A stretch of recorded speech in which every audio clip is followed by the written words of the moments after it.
Il y a de la magie partout, même dans des pierres trouvées sur le bord d'une plage, par un petit matin, agencées entre elles par la nature.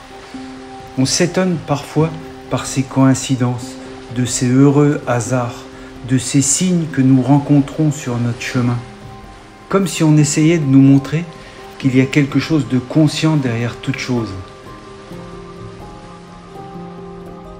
Ma vie est jalonnée de ces synchronicités.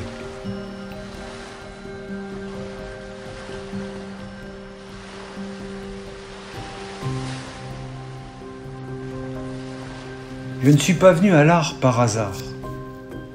Le dessin a toujours fait partie de moi, tout comme les illustrations de Rockwell et Mucha. Et, plus tard, les estampes de Hokusai et de Hiroshige.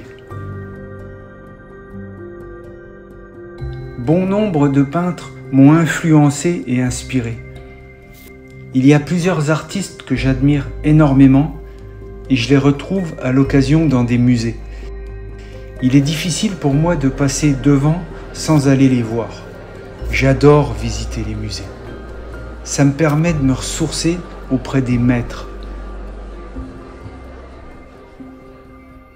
Comme je suis sensible, j'ai l'impression qu'il y a en moi une sorte de côté psychologico je ne sais quoi qui me permet de percevoir ce que ces artistes ont voulu transposer dans leurs œuvres artistiques.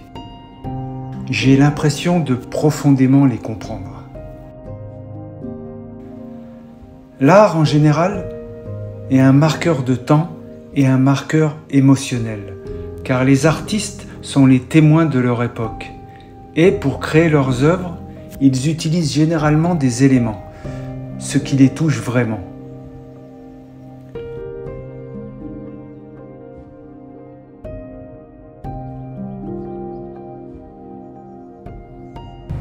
Il n'y a pas que la peinture qui m'intéresse.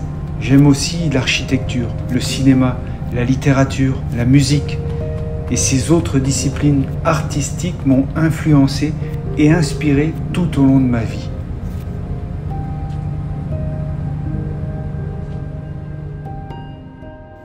Le premier bateau que j'ai eu envie de peindre, c'était la barque en bois de mon ami pêcheur, qui trônait dans le petit port du Niel et qui, pour la première fois, m'a donné envie de peindre quelque chose de marin sur une toile. Depuis, les années ont passé et je n'ai jamais cessé de peindre des pointus et d'autres types de bateaux de pêche.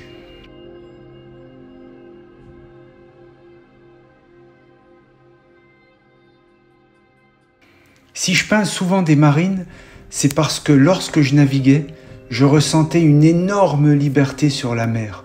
Une réelle sensation de vivre intensément le moment présent, au gré des alizés. Il est difficile de retrouver cette sensation en ayant les deux pieds sur terre. La peinture me permet donc de revivre ce souvenir de liberté. Je me projette sur un bateau et je revis une expérience.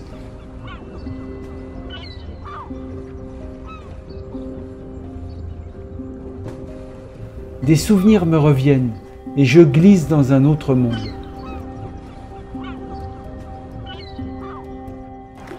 J'entends le clapotis quand je peins. Je sens les embruns portés par le vent. J'entends les goélands. J'entends les vagues. Je me projette dans mon univers.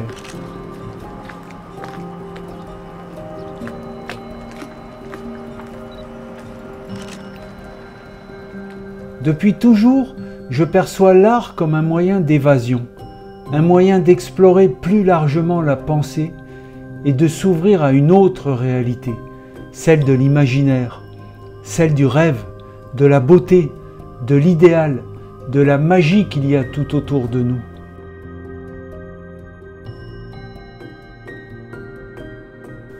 De tout temps, l'humain a eu besoin de représenter ses peurs, ses joies, ses désirs, ses rêves, ses idéaux. Et, depuis l'âge de la pierre, où nous étions dans nos cavernes, à tailler nos outils, jusqu'à aujourd'hui, dans nos maisons connectées, la fonction de l'art a toujours été de délivrer l'être humain de quelques tensions intérieures et de stimuler ses émotions. L'art est un moyen d'exister et un moyen de survivre au temps qui passe. C'est pourquoi l'art pariétal m'a toujours fasciné. Il est là depuis toujours et il sera là bien après notre passage sur Terre.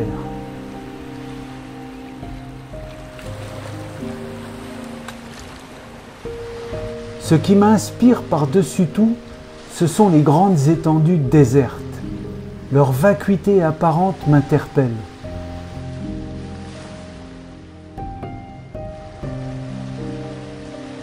Pour d'autres, l'art pousse à la guérison intérieure, à l'introspection, à la réflexion. Il ouvre sur de nouvelles perspectives. Par les questions qu'il pose, l'art peut éveiller la conscience et fait réagir. Certaines œuvres ont des effets relaxants, soulagent du stress, du surmenage, de la solitude. Plusieurs études ont souligné les bienfaits de l'art. Selon moi, on devrait considérer les arts visuels comme des éléments du mieux-être et du bien-être. On aurait tort de considérer bêtement la peinture ou la sculpture comme un passe-temps ou un loisir.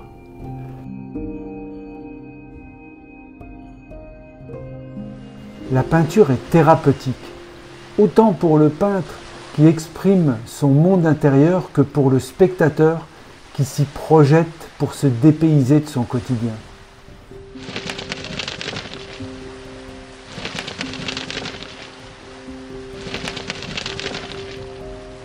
Les arts visuels permettent de voir la réalité autrement, modifient le rapport au réel de la personne qui regarde et qui se laisse toucher par une œuvre.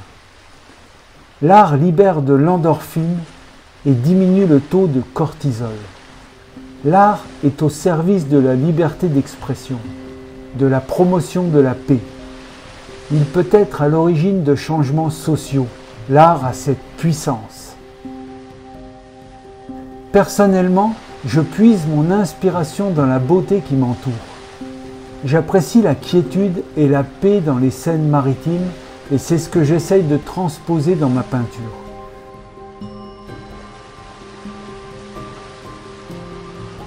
J'aime le vent qui donne le mouvement à une scène. J'aime les nuages aux formes diverses qui altèrent la luminosité. J'aime les reflets dans l'eau qui se reflètent sur les coques des bateaux. Quand j'arpente les ports de pêche avec mon appareil photo, je suis en parfait accord avec moi-même. C'est souvent un moment de pure symbiose avec le sujet, avec le lieu, avec les éléments.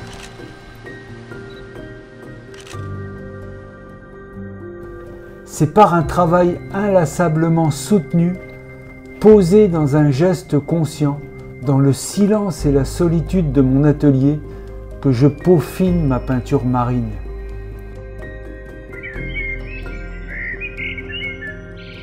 J'ai toujours aimé dessiner et, même à l'heure d'aujourd'hui, rien n'a changé. Il m'est difficile de passer une journée sans crayon ou sans pinceau. Tout coule de source quand je me pose quelque part, que je dispose mon calepin ou ma toile, que je transpose mes sensations en narration.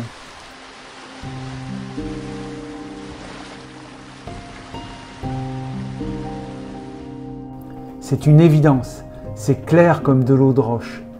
C'est un besoin vital que je comble par l'art.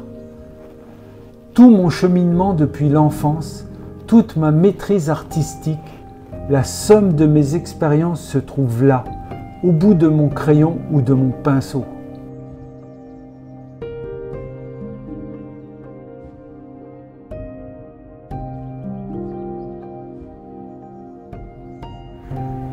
Ma vie est faite de couleurs, notamment du bleu de la mer et du ciel qui sous-tendent tout mon univers.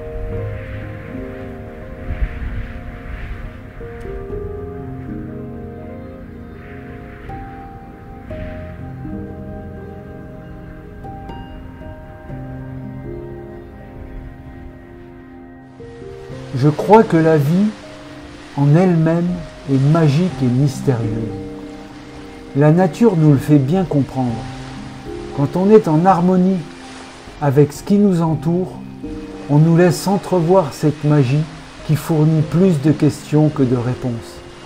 On comprend alors qu'il y a certainement une conscience derrière toute chose.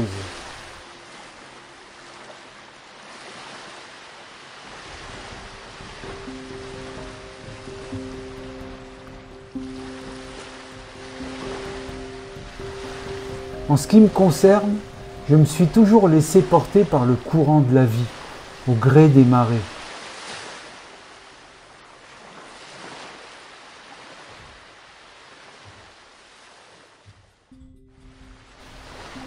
J'ai toujours su que l'art faisait partie intégrante de ma vie. Depuis mon enfance, ma voie a été balisée par de petits cailloux. Je ne suis pas venu à l'art par hasard, je suis né artiste. C'est une certitude, c'est clair comme de l'eau de roche.